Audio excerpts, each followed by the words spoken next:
temps de Jésus-Christ.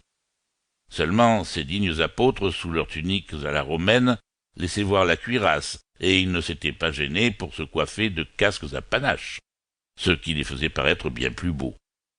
Après les apôtres, venaient quelques soldats romains portant les instruments de supplice de Jésus-Christ. L'un agitait une lance, un autre tenait une perche au bout de laquelle était fixée une éponge, un troisième portait un seau. Mais le plus beau venait ensuite. En effet, Jésus lui-même était représenté par un personnage qui traînait une immense croix.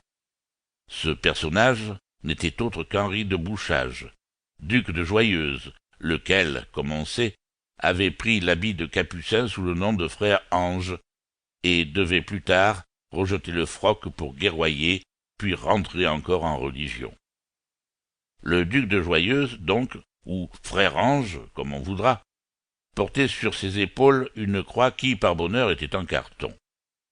Sur sa tête, une couronne d'épines également en carton peint, et, autour du cou, par un bizarre anachronisme, le chapelet des ligueurs.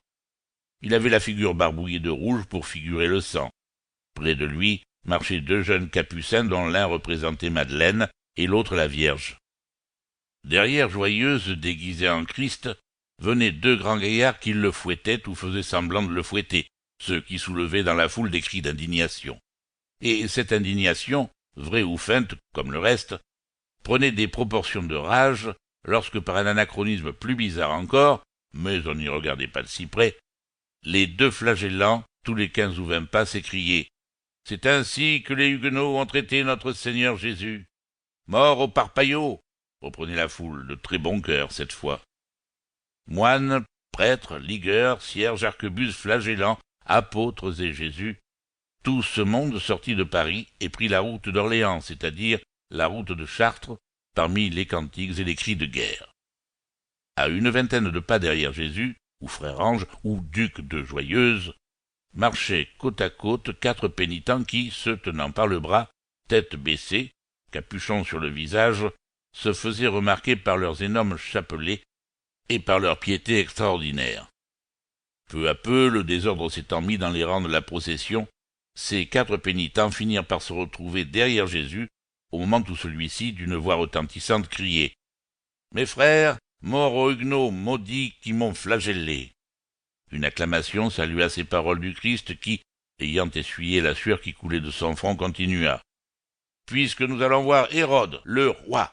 interrompit une voix impérieuse. « Dites le roi, messire, puisque Paris se réconcilie avec sa majesté. »« C'est juste, sire de Bussy-Leclerc, reprit Jésus-Christ.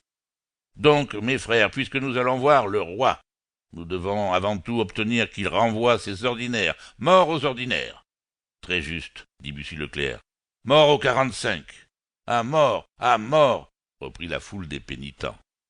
En route donc, dit Jésus.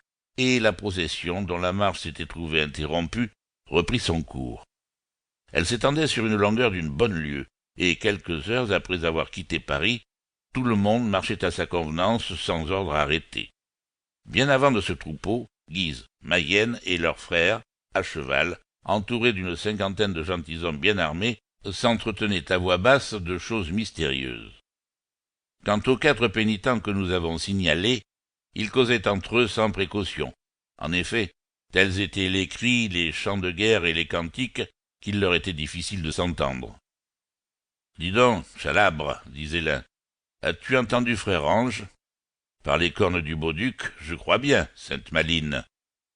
J'ai envie de frotter un peu les côtes de messire Jésus, dit un 3e pénitent. Calme-toi, Montseri, reprit Chalabre. Joyeuse nous paiera son discours plus cher qu'il ne pense. Messieurs, dit le 4e, jouons bien notre rôle jusqu'à ce soir, et puis nous verrons. Es-tu bien rétabli, mon cher Loigne? Ta blessure? Le coup fut bien appliqué. Le cher duc n'y va pas de main morte quand il frappe. J'ai cru que j'étais mort. Et sans ce digne astrologue, mais n'importe.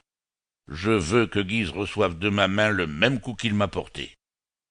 Tu es ingrat, Loigne, dit Montseri.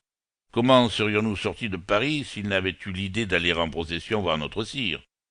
Oui, fit sourdement Loigne. Il va à Chartres, mais du diable s'il en revient.